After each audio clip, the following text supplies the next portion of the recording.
항생제로도 죽일 수 없는 세균들이 있습니다. 그래서 슈퍼박테리아라고 부르죠.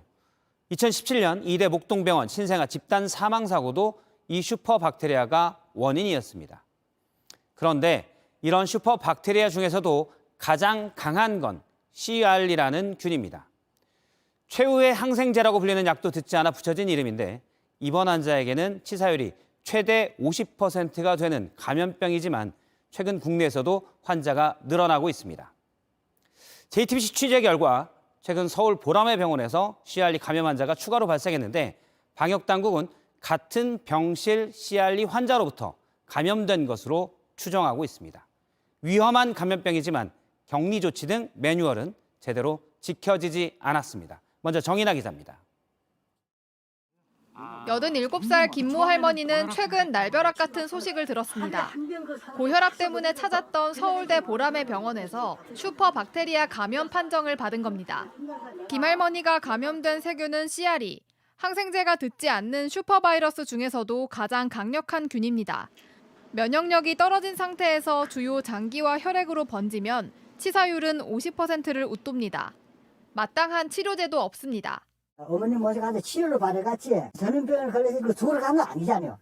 만약 그런 병이 있다면 누가 가겠습니까? 방역당국은 김 할머니가 입원 당시 5인실에 함께 있던 다른 환자에게 감염된 걸로 추정하고 있습니다.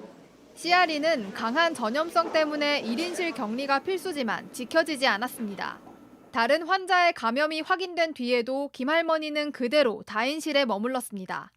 병실 소독은 이루어지지 않았고 전염 여부를 확인하기 위한 검사도 항의가 이루어진 뒤에야 받을 수 있었습니다. 언제 이거 결과 나오냐고 주치의사한테 물어봤거든요. 주치의사가 전에 말씀하신 개인정보 관리 때문에 이걸 알려줄 수 없다. 거절당하죠. 병원 측은 김 할머니의 감염이 의심되는 상황에서도 아무런 조치를 하지 않고 퇴원시켰습니다. 검사 결과 역시 한 달 가까이 지나서야 통보받았습니다. 저희가 퇴원 환자는 기록을 열어보면 안 돼요. 개인정보법에 위반되거든요. 양성 나왔네? 알려드려야겠다. 이게 되는데 퇴원을 해버리면 이 환자 기록이 사라지게 돼 있어요. 이에 대해 보라매 병원 측은 김 할머니의 감염 시점이 불분명한 만큼 병원 내 감염이 아닌 다른 원인으로 감염됐을 수 있다고 설명했습니다.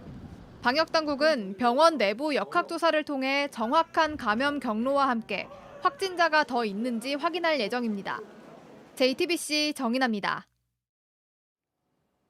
병원에서의 대처는 아니하지만 최근 국내 CR리 환자가 크게 늘어나고 있습니다. 5년 동안 5배가 넘게 늘었는데 특히 코로나19 영향이 크다는 분석입니다. 계속해서 이한주 기자입니다. CR리는 병원에서 환자 간 빠르게 전파되는 특징이 있습니다. 주로 접촉으로 감염되는데 집단 감염으로 이어질 가능성이 높습니다. 때문에 환자가 나오면 코로나처럼 방역당국에 신고하고 추적 관리해야 합니다. 하지만 의료 현장에선 책임지기가 실질적으로 힘듭니다. 저희가 뭐 책임을 져주거나 뭐 그럴 수는 없어요. 이 균을 가지고도 다 퇴원을 하셔가지고 집에서 다 일상생활 하시는데. 그 사이 확진자는 꾸준히 늘고 있습니다. 전수조사가 시작된 2017년 5,700여 명이던 환자는 지난해 5배가 넘는 35,534명으로 늘었습니다.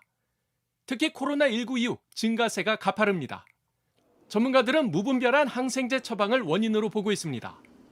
코로나19 이후 요양병원 등에서 2차 감염을 막는다며 항생제 처방을 대폭 확대했기 때문입니다. 실제 관찰된 건수는 코로나 이전에 비해서 코로나 이후에 훨씬 증가한 것은 맞습니다. 많이 증가하는 CR리 추세는 앞으로도 계속되지 않을까 생각이 됩니다. 코로나 이전에도 우리나라 항생제 처방은 OECD 대비 40% 이상 많았습니다. 결국 이대로면 CR리가 코로나와 함께 토착화할 수 있다는 우려가 커지고 있습니다. JTBC 이한주입니다.